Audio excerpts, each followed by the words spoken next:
Just around the corner at the waterfront, there's been a glittering financial services event this morning with luminaries from the financial world all over the globe speaking on behalf of its sponsor. One of those, the headline act in fact, is Stephen King, the global chief economist at HSBC, and he's in the Power Lunch Cape Town studio with me now. Stephen, thanks very much for joining us and taking time out of your busy schedule.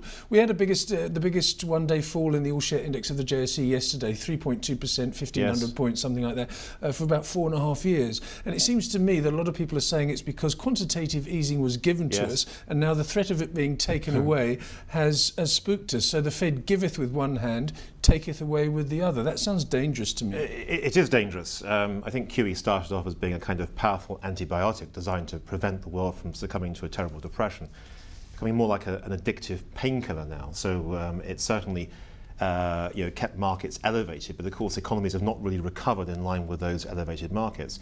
South Africa, of course, has suffered from other issues, particularly a large current account deficit. So of course you can fund a current account deficit relatively easily, so long as all that cheap money is flowing around elsewhere in the world. But any hint that the money's going to dry up, that the painkillers are being taken away, you get the kind of cold turkey effect, and that's precisely what we've seen in financial markets. But are they really addicted to it? I mean, for example, the JSE going to these elevated levels and the South African bond market doing so well, and the yield chasers boosting the rand up until a year ago anyway.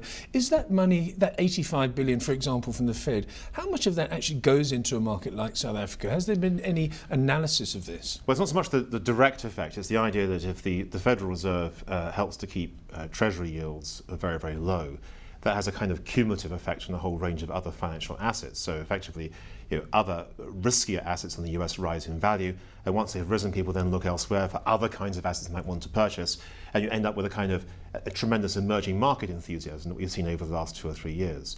We've seen this in the past. You go back to the mid-1990s, before the Asian crisis, and you go back to the period, say, 2004, 2005, 2006, when you had the sort of so-called yen carry trades. There's always a hunt for higher yields than may actually be available. And the consequence of that is you end up with investors taking perhaps more risk than they would like, but as a consequence of that, you get a lot more ultimate market volatility, which we've seen over the last few weeks. It makes me laugh, actually, when you got the land of the free, the United States of America, consistently saying that socialism is wrong, communism is wrong, and we shouldn't be interfering in an economy. But essentially, that's what they're doing with QE, and that's what Japan is doing. The Japanese market, for example, has stabilized in the last couple of days because the government has more or less said to the big pension funds, buy some ETFs, please. Let's boost this market. We're 21% off our highs. I think it's wrong, personally. Well, there's a sense that markets themselves had failed during the financial crisis. So you can see how the politics of this debate has shifted away from saying that markets are perfect and everything else is imperfect. There's now a stronger political case for some degree of intervention. The problem, I think, is that if you keep interest rates continuously very low for a long period of time and you create this almost addiction to very low rates and QE, then you create other kinds of distortions within the financial system. Now, we saw this in the last years before the financial crisis, most obviously in housing. We've seen this to a certain degree recently with investments in emerging markets. And also the fact that, take equity markets globally, they've risen a dramatically large amount, even though economies themselves haven't really grown very quickly. So a gap has grown between what we describe as financial hope and economic reality. Back in 2011, I'm just reading from the economist.com website now, back in 2011 you said, in fact July the 7th, you said, what have we learned about fiscal policy? Fiscal stimulus, you say, can prevent collapse, which it has done, of course, but not restore prosperity. And I look at the trillions that have been chucked at the US market, and I see that the ISM number coming in below 50. So essentially, we've got a manufacturing economy that is flat in the United States. So where's all this money going? I mean, apart from inflating bubbles. Well, it's gone into financial assets primarily. And the reason why I think it hasn't worked very well is that the underlying growth rates of economies have actually been lower for longer than the majority of policymakers have chosen to recognise. And one reason why they haven't recognised it is they're desperate for growth, because without growth, the fiscal numbers don't add up, government debt levels continuously rise. Without growth, you can't meet the promises that have been made to generations associated with pensions, healthcare, education, and so on. And so there's a desperate desire to have growth coming back. The problem, of course, is that you can't easily just produce that growth through the wave of the monetary magic wand, much of which is the the theme of my new book, if I dare say that. Which is it's obviously a gift for me and signed by you, which we'll talk about later on. When the money runs out, Stephen indeed, Deakin. yes. What is it? What's the theme?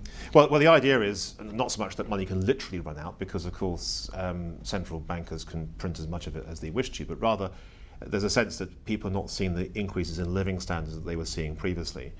But at the same time, we've kind of assumed that those living standards will continuously increase. So a gap has opened up between what we hope to achieve in terms of rises in living standards and what actually is being achieved.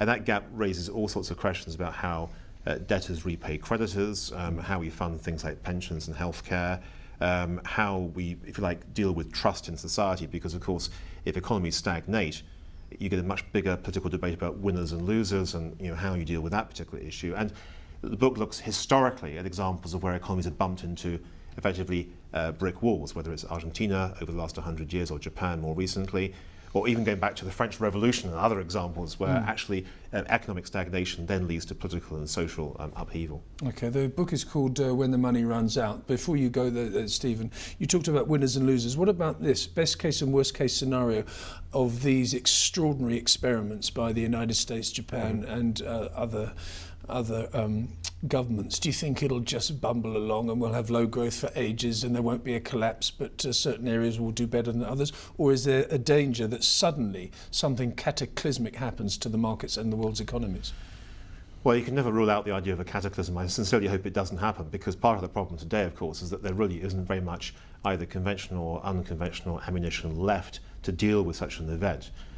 So I think what we're seeing at the moment is policymakers trying to keep economies' heads above water, hoping that a recovery will eventually come through. But I suspect that bumping along the bottom is about the best we can hope for the time being. What we probably need is a significant amount of structural reform, including working out what to do with those winners and losers, to do with creditors and debtors. And those are really political issues that I don't think have been dealt with properly. And they're difficult things to deal with. And that's why politicians would rather wave the magic monetary wand and hope that that's the way of curing economies.